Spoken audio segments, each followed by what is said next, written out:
Okay, let's start to break down the relationship between dilution ratio and panel impact ratio. The two are related. However, I am making an assumption here, and as we get to it, I'll go over that. So the math behind this chart here is basically starting with the dilution ratio. I'm going to use Chemex as an example with their stars and stripes, recommended at a 4-to-1. So 4-to-1 is 4 parts water to 1 part chemical. So that makes a total of 5 parts. So basically just adding that 4 and the 1 to get 5 total parts. So when you take 1 part chemical, that is 1/5 of the total. So I'm just taking 1 divided by the total parts of 5, and that gives you your 0.2%, or 0.2, so basically 20%. Now, here's my assumption.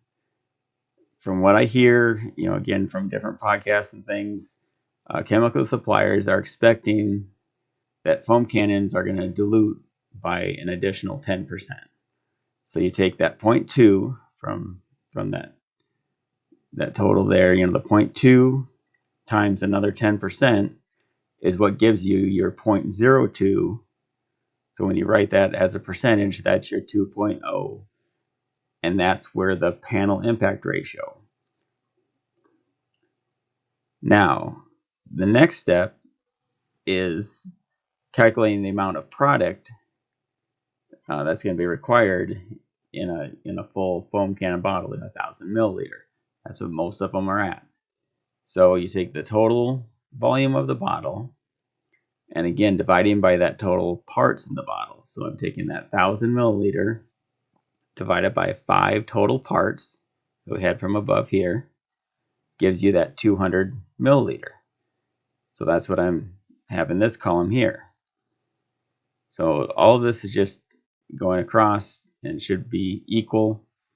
And again, to come up with a total volume, you're just taking that 200 milliliters of product, filling it up with 800 milliliters of water to come up with that total volume in your foam cannon. Now again, a lot of people are talking ounces here, so to kind of give you an equation there, I'm just simply taking, to convert that 200 milliliters to ounces, going 30 milliliters in 1 ounce. So just taking the 200 divided by 30, which gives you 6.7 ounces. And again, going to plan on topping that off to that 1,000 milliliter. So that's what in this last column I've got the main numbers here would be the product, because again, assuming you're going to fill the foam cannon up to the top level. So again, I would expect people are probably measuring out the product and then just filling it up. So I highly doubt people are measuring out product and then measuring out the exact amount of water to add. So this is just more of a reference on both of these, the water portion. So it's mainly just adding, putting in how much product you need and then what that's going to equate. So moving forward, this will start to hopefully make more sense. So I fill out the rest of the chart here. And again, I tried to pick the common dilutions that you see on a lot of products. And not just common dilutions, but even kind of the percentages that. But so basically, a good example, Incredible Suds. It's at the total other end of the spectrum. And I've heard Ivan talk about this, that, when he talked about panel impact ratio and how he feels it's can be very misleading, because with Incredible Suds, you're talking 0.3 of a percent. So when you look at the amount of product, that's only 1 ounce in your foam cannon, which again, that's what you can see here. exactly what we're talking about. You're putting 1 ounce and then filling it up to that 1,000 milliliter, and that's what's giving you. I mean, it does. It gives you incredible suds. It's an awesome product.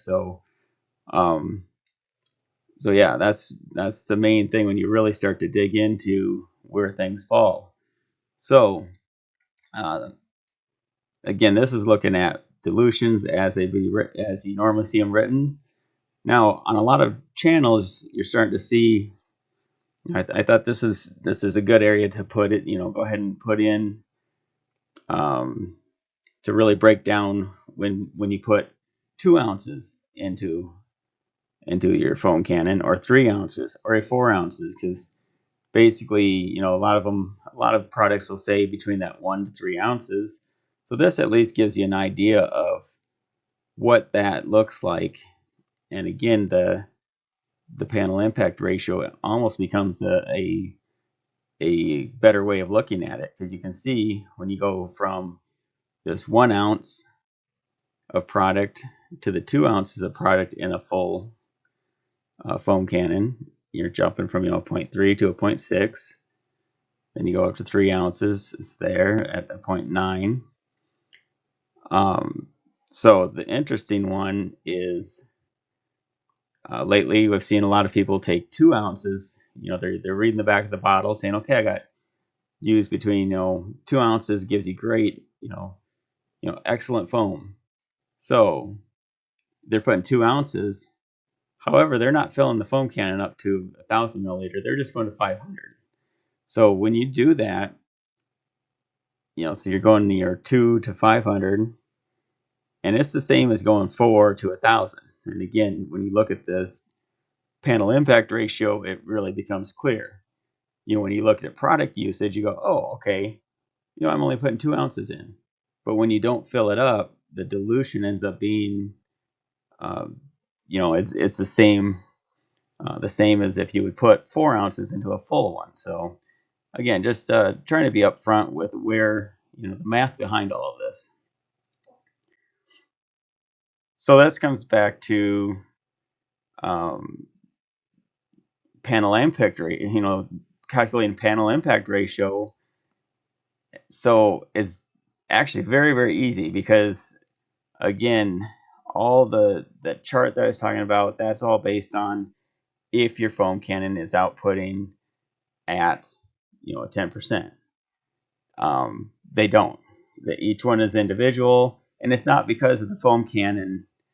There's so many variables. The pressure, the gallons per minute, water temperature. I mean, all these different things affect the foam cannon output. Water pressure, the input pressure into in your pressure washer. All the different pressure washers are putting out different scenarios for each person. So this is where they, with the panel impact ratio, they're trying to ensure that the right amount of product is getting put onto the panel. So to help standardize that, uh, basically you just run. It's very, very simple.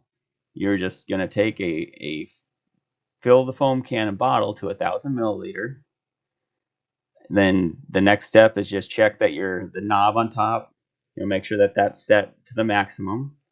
That's usually screwed all the way down. It's, not letting any air in to affect that siphoning effect. So you're basically screw that down to the maximum. You dispense that into a bucket. So the main thing on that is keep track, because you are just spraying water, through water. And so at the end, you really, you just got to pay attention to when that bottle runs out, because when that bottle's empty is when you want to be sure to stop, and you'll get a total volume. So the last step of it is just measuring what your total volume is. I'm just using, went on Amazon, got some large graduated, like a 1 gallon that also has the 4,000 milliliter marks on it. Again, it's a lot easier to actually do all this in milliliters, just because you just kind of stay in milliliters, and then at the end convert to ounces if you need to. So again, once you kind of get used to using the milliliters, since the foam cannon's in milliliter, it's almost easier just to stick with that. But yeah, you can also do it by weight.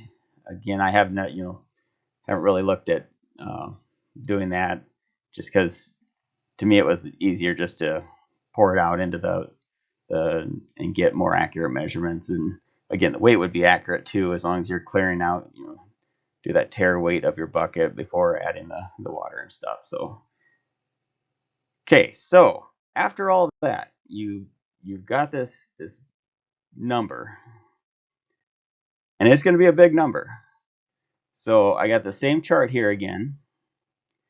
So I have, I have 3 different foam cannons. I've only measured the 2 so far.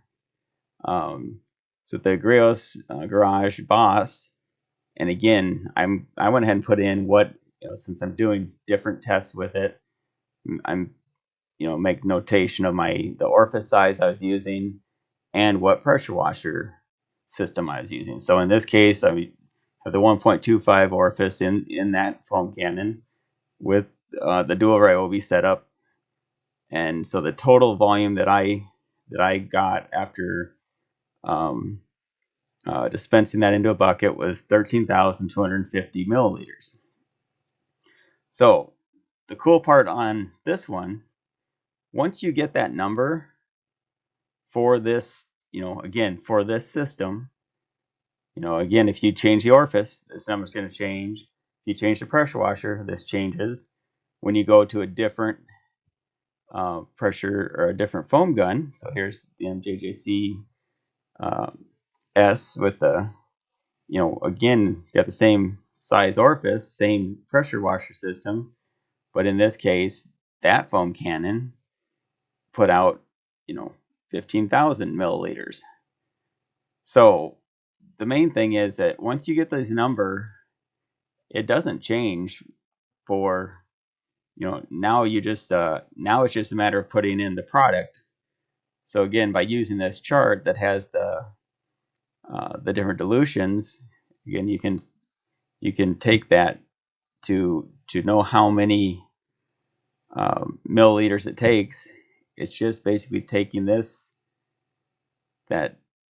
panel impact ratio times that amount. So let me just do that quick, and so you got your 0.02. Because again, this the instead of it, as it's written as a percentage here, but 0.02 times your 13,250 gives you that 265 milliliter. So again, that that's going to work out for all of these. Now I've got some extra ones in here from the based off of again, when I go up a couple slides here, those were from taking some measurements using the metering tips. So, but yeah, this would be if you're going to pre-mix in the bottle without using the tips on the Griots system. This would be what you'd use in the foam cannon. Then you can see with the MJJC that you would need to put a different amount of product in to get the same panel impact ratio, to have the same amount of chemical spray onto the panel. You would have to fill that, put 300 milliliters in that foam cannon, and then fill it up to the 1,000 milliliter. So again, this is just overall how, this isn't really the focus of this video, but just kind of tying together the foam cannon, the panel impact ratio measurements, PIR, and tying it back to dilution ratios. Okay, so in the Griots Garage Boss auto mix system, it actually becomes even easier. So one thing on this though is because that's such a small orifice and siphoning such little product, you end up with a lot of water if you would fill it to 1,000 milliliter. Now again, like anything, if you would sample that whole amount, you're probably going to get a more accurate measurement. But again, overall, if the main thing is just to see the differences between them. So here, what I used was 100 milliliters in the foam cannon bottle, and the cool thing on the Griots Garage, you can screw a different bottle in there. So I took some of my old DIY detail clear 16-ounce bottles, so you could easily see how much liquid is in there. So I thought it turned out pretty good and a good visual reference there. And so again, just like you did with the step 2, you're going to make sure that top knob is set to maximum, and then you dispense that into the bucket.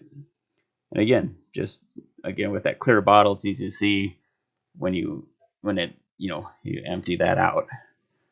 So you use your total volume again, get to see what your total volume was. And here's the part that is pretty cool on the metering system, is you're going to divide that bottle volume, so that 100 milliliters, by the total volume that you dispense, and then you multiply that result by 100, and that is your panel impact ratio for the tip. So if I go ahead and show an example here, so with the AQUA tip that I had installed, set it at the maximum setting. So the total volume that I collected in the bucket was 4,700 milliliters. So again, you're taking that 100 milliliters that we started with in the container, in the foam cannon. You see it right here. And then once I dispense that down to 0, then you stop. Then I measured in the bucket, had one at 4,000. So I dumped that out, and then the next one was at 700.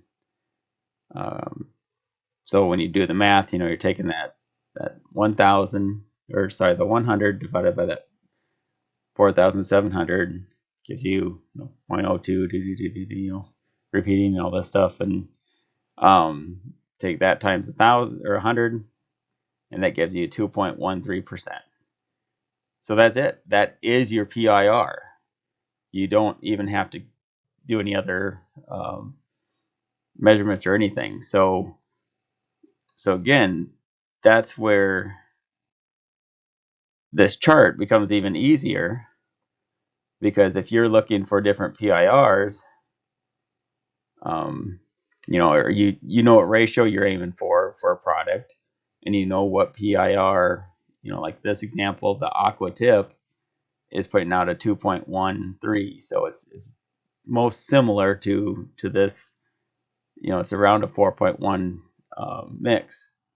So again, these other numbers really don't mean anything, because you can simply take that AQUA tip, use that in your chemical, and it will be giving you that ratio, that dilution ratio, out of the foam cannon. So the purple tip, when you measured it, it was around a 1.4 panel impact ratio, which is equivalent to around a 6-to-1. Then you come down here to the pink tip, was basically at a 1.0 panel impact ratio, and that is that kind of between that 1 to 9, 1 to 10, somewhere in there. So again, this is most similar to putting, to kind of make it, to bring that back to how many ounces. So if you were going to pre-mix and not use the meter and tip, that's the pink one is similar to putting 3 ounces in, or a little over, and then the purple tip would be more targeting closer to that 5 ounces in the container. and then the AQUA tip is, putting up that 6.7, almost 7 ounces into the foam cannon if you're going to pre-mix it and not use the metering tip.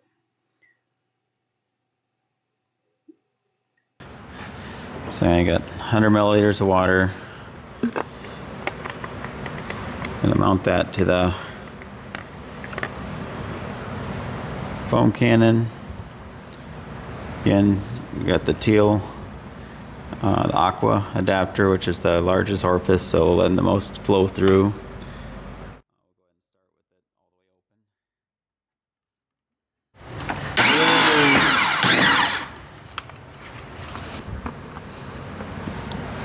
This more of a clear bottle is going to help keep track of that, how much is drawing.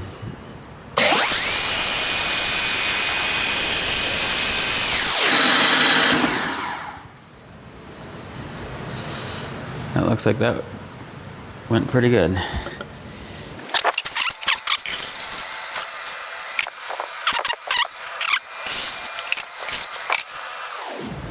So 700.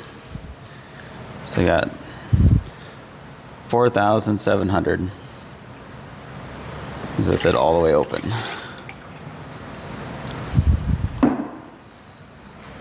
So far, all of the charts have talked about taking measurements at the max setting. With the Griots Automix system, one of the variabilities is being able to adjust the knob on top to put that to different settings, and that's going to affect your ratios that you're using. So what I did on this chart was go ahead and put some references. Again, this is really based off of my setup and what I measured for panel impact ratios at these different settings. So again, this now is starting to get into more of a customized chart for my reference right now. So so basically, using the different tips, the pink tip ran around that 1% PIR. So you can kind of see what, when you had that set at max at that 12 o'clock setting, that's what the result. So if you're looking at what mix that's kind of making, that's similar to if you're putting about 3.3 ounces of product into your foam cannon.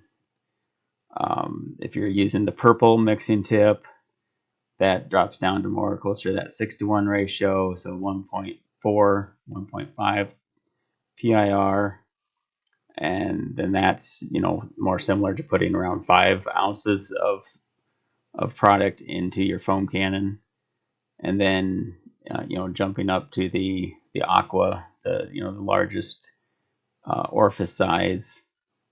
When you set that at the max setting, then that's where you're getting that just over that 2% PIR, which is similar to a 4-to-1 ratio.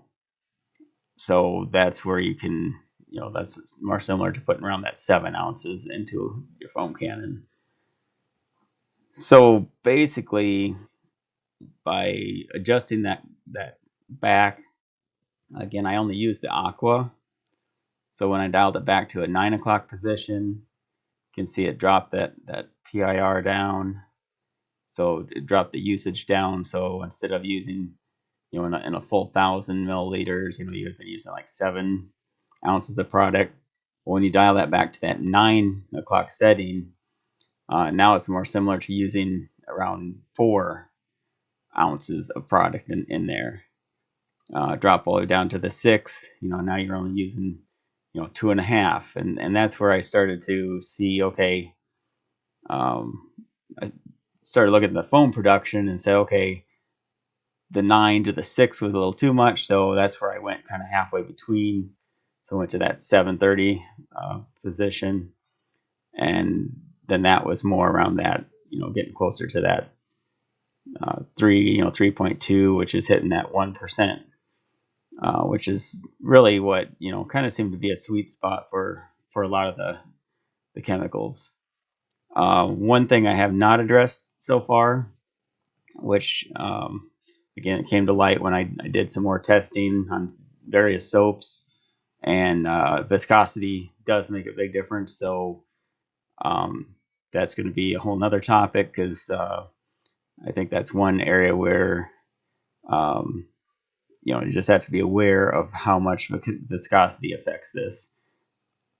Again, overall, the biggest takeaway is you can use the metering tip, and don't forget, you can also adjust the knob on top to dial that back to whatever foam volume you want. So again, you're not set at any of these. You have that adjustment that's available to you. So um, again, this is just, I know this is getting pretty deep into the the mathematics side, and analyzing a lot of that. And again, I know, yeah, you can go way overboard with that too, because the goal is to have fun. But I know, like I said, some people really enjoy geeking out, seeing how how this stuff works, and what effects these different adjustments have.